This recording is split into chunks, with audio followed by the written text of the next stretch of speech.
Всім привіт!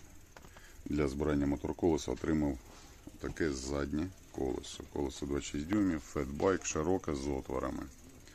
Зараз розбираю його і встановлюю сюди от такого моторчика.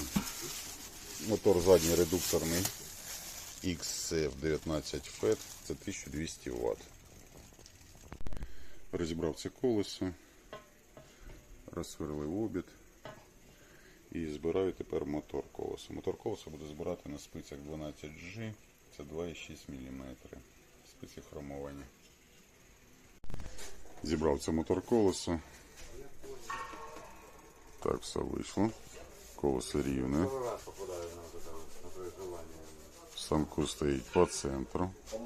Ніде не б'є. Спиці натягнуті. Кому треба зібрати колесо, мотор колеса, звертайтеся.